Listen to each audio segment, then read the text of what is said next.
Am I Missing Something podcast, episode 2. Now, this one is about racism, and I promise I will try and make the future subjects a little bit lighter. It was recorded at the end of the last podcast, so I'm still with Fuzzy Bradshaw, and it is generally about how racism is so socially accepted by certain demographics and how it is generally dealt with in the mainstream. Let us know what you think about it in the comments, and thanks again for watching the first episode. It's massively appreciated. Like when I grew up in the 70s, stuff, white mom, black dad, all that kind of stuff. We all got that general racism going down, right? And it's not like that. And since I've known you, which is about 25 years, right? I said to you the other day, I said, I've never seen, and I've got lots of black friends, obviously, right? And relatives and all the rest of it, but I've never seen anyone get as much racial attention as you have. You know what I mean? And it's become, and it was so generalized. I used to get shirty about it all the time and stuff. Do you know what I mean? And stuff, because it was almost, and you dealt with it a lot better than I'm pretty fucking liberal and straight and all the rest of it, but you dealt with it always so well, and it always made me admire you for the way you stood, because you got it so fucking much. It's relentless. It must make you on edge nearly all the time, or almost expecting it all the time. You know what I mean? And all that sort of thing. You see all these videos, don't you, in America, where people get peed or pull you over for. Is it because I'm black? And they got this massive attitude straight away about the whole thing. I'm thinking, you're not really going to help your situation, and I believe he's got a gun, so maybe you want to zip it. Right?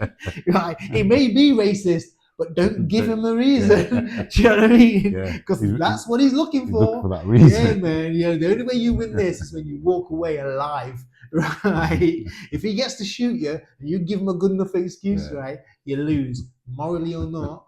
Do you know what I mean? Right? And it's that, and it's not too dissimilar to getting prejudged by stuff like that.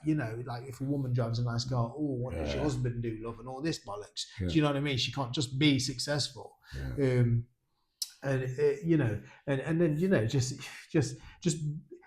stereotypically maybe looking like, like you're successful, you're black, you drive a really nice car. It just so happens to be the same kind of car as that drug dealer over there, right? But the guy next to him, who is a drug dealer, but he's white, right? All of a sudden just doesn't look like this stereotypical one. But he's the fucking drug dealer. Do you know what I mean? And stuff like that. And it's all this prejudging bollocks that we get. And so, systemically, that's huge within obviously the black culture and successful black men. They get that a lot. So if you're driving a nice car that you're required from running good businesses, you put into the main category is normally is like a footballer or a drug dealer. They're the sports star. So if you drive a nice car and you do well, but there was those runners who got pulled over, weren't they? In London and stuff. They really were sports stars and got accused of being criminals. But you know what, as well. God, what's I going to say? All this. I'll say this.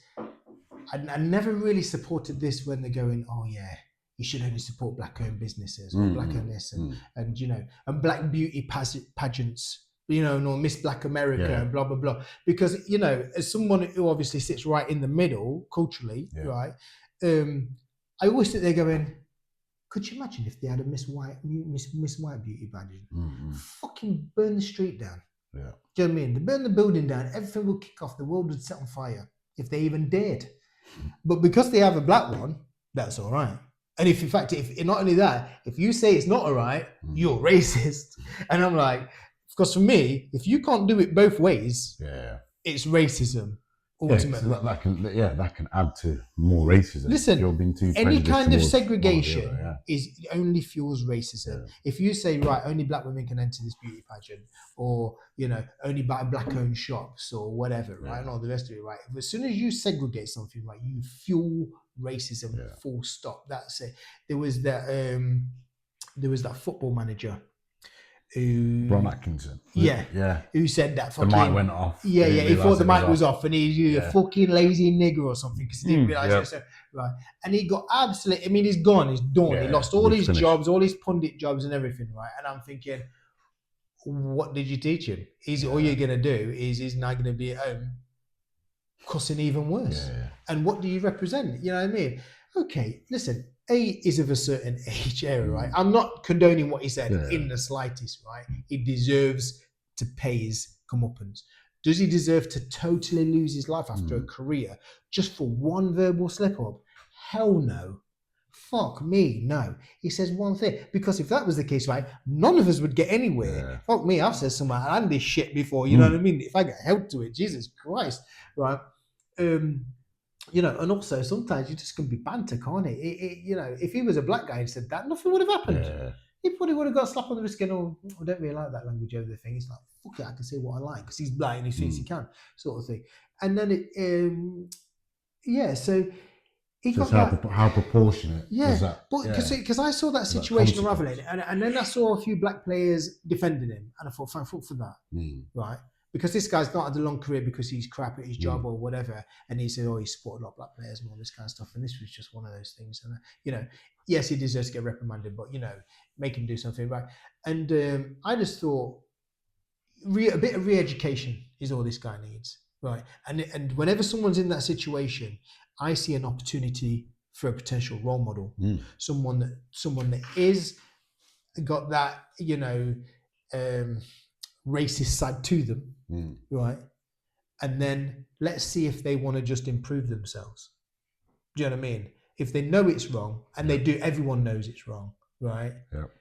Let's first, because if he comes back and says, "No, fuck him, he's a fucking lazy nigga," right? Then okay, you double down on it, and it's probably going to be the end of you, right? But if he comes back and says, "You know what? It's stupid. I know it's just the way, you know, my age and what we've grown up with, and blah blah, and how it's gone, and it's wrong. And I wish I'd never said it, and I wish I didn't say it. I wish I never even thought it. And you know what? If someone could you know, put me through something so that I just stop thinking like that, or even having these thoughts, I'm more than willing to go and do it. And you know, he could have done anything. He could have gone and worked because he's got some vast knowledge as far as football's concerned. Do you know what I mean? Right? And he could have gone. You could have sent him to fucking Africa to work with a load of black, you know, youths and stuff, you know, and all that kind of stuff, and really get engaged with that culture and those players and those kids and all that kind of stuff, and really made a good example of something. Do you know what I mean? Same way. And I know again, but same way Jade Goody, when she had all racism with Shilpa Shepherd being racist her and that Big Club 7. Yeah, I mean, Big Brother thing. And they came out the house, and I remember I was in Istanbul at the time, and I was in one bar, and it had to be like 99% Indians in there, and we were looking as she was coming out the house, and one guy looked at me and went, "She's fucking dead," and I was like looking at her, I thought, he's probably right. Right, and I said, but she shouldn't be condemned because she's too fucking thick. Yeah. Do you know what I mean? She's too thick to know any better. She just do, right. But what did she do? And I know this is part of the PR thing. She did that whole trip to India and blah blah and all this. And now you might go, oh yeah, but you know, this is obviously PR and all the rest of it. Fuck me, still very brave. Yeah. Right. She was globally famous for being racist to Indians, and she went to India. Yeah. Right. And I think if you are racist, you wouldn't have done that. No. There's no way you'd have ran a mile. There's no way going to India. Mate, you're sticking what you said. Yeah, if you really didn't like those people and didn't want to be anywhere near what you said, you're not getting anywhere near. You'd have run a mile. But the fact is, she was just ignorant with it, right? But she also knew better than to know that wasn't good. That wasn't the way around it, and all that kind of stuff. And look at that girl. I can't remember her name, but the one from S Club 7 who also got, you know, pulled in with it. And I think there's one more, but I can't remember who it was. But, you know, her career never properly, she almost committed suicide, I heard, you know, not over it and all the rest of it. And her career never properly recovered. And I didn't see her on any, I mean, maybe I'm wrong, but I didn't see her on any trips to India. But Jade went and did that and became a role model. You know what I mean? And the public forgave her. I think after that, she had like the world's best-selling perfume or something like that, and all the rest. And the public forgave her. And then she got cancer and unfortunately died and all that kind of stuff. But before that all happened, the public did forgive her for it. She'd become a really positive role model. And I saw that as the same opportunity with Ron Atkins and stuff. But instead, they just fucking shoot him out the door and fucked him off, didn't they? Sort of thing. And the BBC are fucking, you know, are famous for doing that shit as well. 100%. You know, when I was doing the kids book and I did some research, and I may have this story twisted, someone may have told me wrong and all the rest of it, and I looked into different authors and people that had created kids TV shows and all this kind of stuff, and I looked at I think I literally googled the top 10 kids TV shows or whatever, but Rasta Mouse came up. I can't remember his name, the guy that created it. Obviously, it was a Rasta guy. And I thought, Jesus Christ, I remember one point, you know, that was the most popular kids' TV on program. Right. And I said, what happened to it? And I think it did 1 or 2 seasons. It's vanished or something like that, maybe even 3 seasons. It vanished. Right. And it never went downhill. It never went unpopular Yeah, so because you well, had random white people walking around going, "Oh, get me some cheese, man," and all this kind of stuff. It become very popular. Do you Yeah. know what I mean? Right, and all that. And I understand the insinuations to, cheese meaning drugs and all this kind of stuff, right? And I thought I don't particularly like that part of it, Yeah. but they kind of getting away with it, but it's edgy as fuck. Yeah. I mean, it wasn't anywhere near South Park standards. It Yeah. just balls deep in shit all day long, right? But it was still quite cool, and and they Yeah. played bloody Glastonbury and stuff like this and all the rest of it, and that's what happened to it. Yeah. And apparently it got taken off air by the BBC because black people complained that it degraded black people. Right. And I was like, there's no people in it. For a start. Yeah. So how? Do you know what I mean? As far as that, I mean, every episode I watched only had mice in it for a start, right? Now, if you take a fucking dog from Italy, right, and you bring it to the UK and start giving it orders, right, it's not going to have a fucking clue what you're talking about, right? Because the dog's Italian and it speaks Italian or understands Italian, right? And so if a mouse is from Jamaica, right, that mouse is going to be Jamaican, right? Ultimately, if you could talk to it and whatever, right? So there's nothing wrong with Jamaican mice, right? And I don't see how that degrades black people. Or you might say, well, it degrades the Rastafarian culture and all the rest of it. Again, you're reaching at straws and it's fucking bollocks, right? Nobody saw it that way. In fact, if anything, it popularized the Jamaican culture because it was a popular TV show. So when I heard, and listen, I know as well as anyone how difficult it is to get something like that made and produced, right? Fucking near on impossible.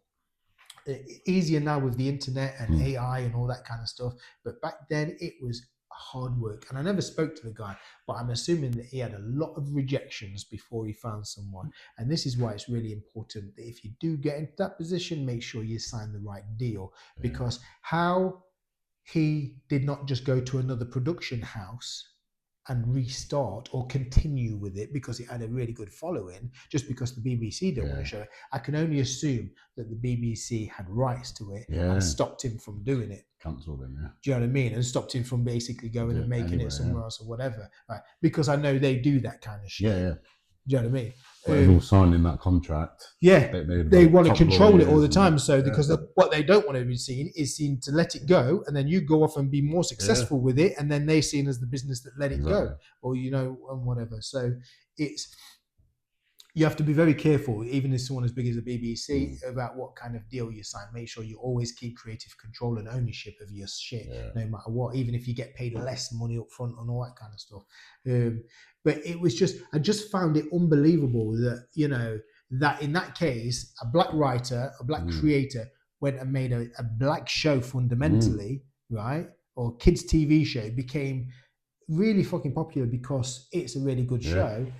And then black people brought him down. It makes no sense because that should have been celebrated, if anything, by massively celebrated. Because for me, like what you've been saying, that the biggest thing, a trigger for racism is education, being uneducated. So actually, if you can educate people, if you've got a program from a black writer with all these ideas, creator, and you've got all these young people picking up that information and learning the culture, and that's education, you're going to get less racism, aren't you? If you've got as soon as people just see not only black, mixed race, whatever people doing these jobs and having this success and not talking about the color of the skin, right?